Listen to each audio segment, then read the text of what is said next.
जी हां दोस्तों, भारत में किसान आंदोलन को लेकर कई देशों के साथ कनाडा, अमेरिका ने भी मोदी सरकार को जमकर फटकार लगाई है। एक बार फिर से भारतीय जनता पार्टी जलील होती नजर आ रही है। अगर आप भी देश में गोदी मीडिया और मोदी सरकार का विरोध करते हैं तो लाइक कीजिए इस वीडियो को और चैनल को सब्सक्राइब करने के बाद घंटी को बजाना बिल्कुल ना भूलें।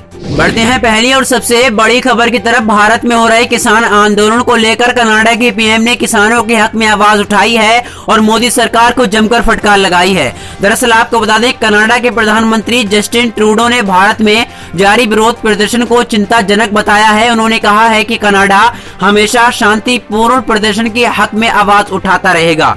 दरअसल आपको बता दें, कृषि कानून के मसले पर जारी उत्तर भारत में किसानों का आंदोलन अंतर्राष्ट्रीय सुर्खियों बटोर रहा है। कनाडा के प्रधानमंत्री जस्टिन ट्रूडो ने भारत में जारी इन प्रदर्शन पर अपनी प्रतिक्रिया दी है और कहा है कि कनाडा हमेशा शांतिपूर्ण प्रदर्शन के अधिकारी का समर्थन करता है। दरअसल आपको बता दें, गुरु नानक जयंती के अवसर पर कनाडिया प्रधानमंत्री सिख कम्युनिटी के लोगों को संबोधित किया। इस दौरान उन्होंने भारत में जारी किसानों के प्रदर्शन पर बात की।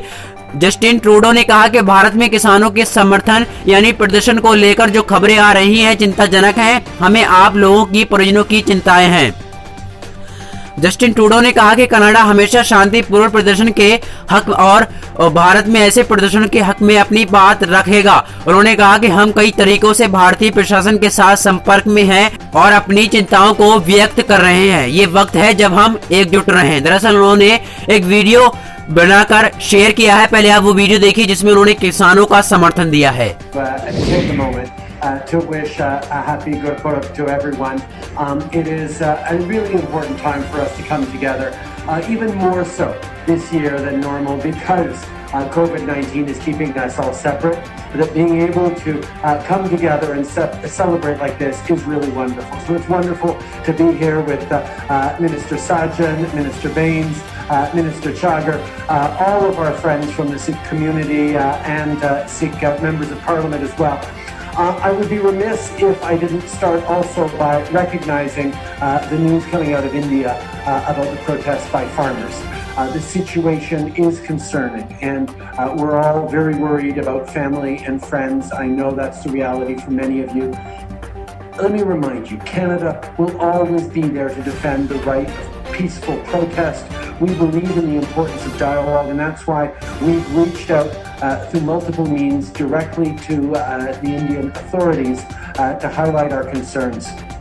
This is a moment for all of us to pull together, because of COVID and because of everything else as well. We're going to be there to continue to work together as we there to help each other out. And as we think of neighbors helping neighbors as we have throughout this pandemic, it is really worthwhile to think about Guru Nanak Dev Ji, whose teachings on equality, compassion and selfless service is truly at the heart not just of Sikhism but of Canadian values as well.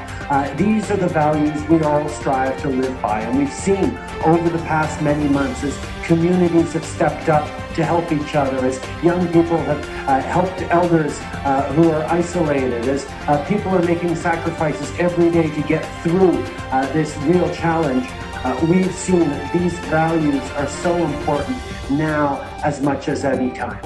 So as we celebrate, दरअसल आपको बता दें, Justin Trudeau इस तरह पहले राष्ट्रीय अध्यक्ष हो गए जिन्होंने भारत में जारी किसानों के प्रदर्शन पर टिप्पणी की है। गौरतलब है कि कनाडा में सिख समुदाय के लोग बड़ी संख्या में रहते हैं। कनाडाई सरकार में कई महत्वपूर्ण पद भी सिखों के पास ही हैं। दरअसल आपको बता दें, ऐसे में अगर पंजाब में कुछ बड़ा होता है तो उसका कनाडा में भी असर होना लाजमी है। दरअसल आपको बता दें, कनाडाई पीएम जस्टिन ट्रूडो की टिप्पणी पर बीजेपी के राम माधव ने ट्वीट कर टिप्पणी की है। राम माधव ने कहा है कि ये भारत की आंतरिक मामलों में दखल करना बंद करो। दरअसल उन्होंने कनाडाई प्रधानमंत्री जस्टिन ट्रूडो से पहले वहां की रक्षा मंत्री हरजीत सिंह सज्जन ने अपने ट्विटर अकाउंट पर किसानों के प्रदर्शन पर राय रखी थी। उन्होंने कहा था कि शांतिपूर्ण ढंग से प्रदर्शन कर रहे लोगों पर जो एक्शन लिया जा रहा है वो गलत है। मेरे क्षेत्र के कई लोगों के जानने वाले उन प्रदर्शनों में शामिल हैं। ऐसे में ये चिंता का विषय है।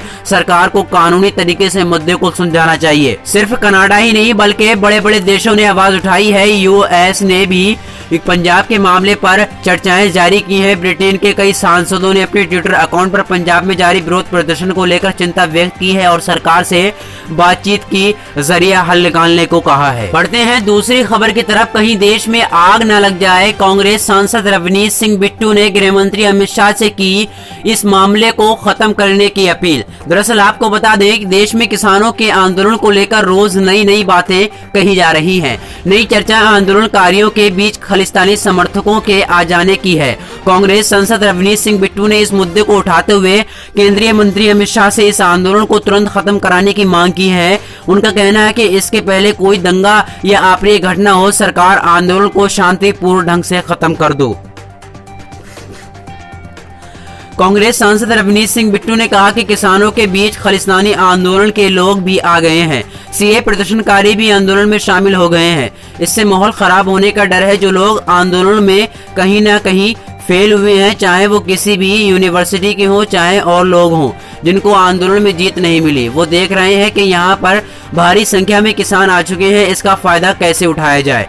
दरअसल उनका कहना है कि आदेश हमेशा यही है कि खालिस्तानी के 4 लोग केसरी पन्ने और झंडे लेकर आ गए तो मीडिया में कवरेज किया आ गए खालिस्तानी लोग बैठे हैं।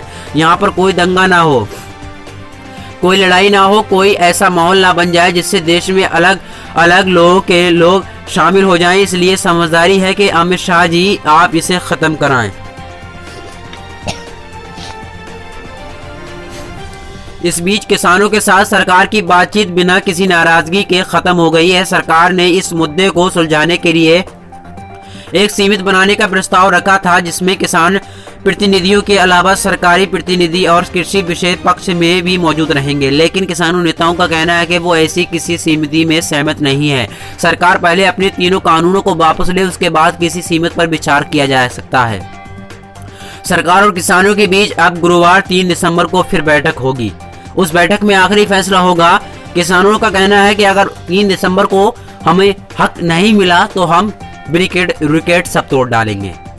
तो दोस्तों कैसी लगी आपको ये खबरें? उम्मीद करते हैं आपको ये खबरें पसंद आई होगी। अगर आपको ये खबर पसंद आए तो वीडियो को लाइक कर लीजिए और हमारे चैनल RM वर्ल्ड को सब्सक्राइब करने के बाद घंटी को बजाना बिल्कुल ना भूलें। तो मिलते हैं अगली खबरों के साथ, तब तक के लिए जय हिंद, जय भारत।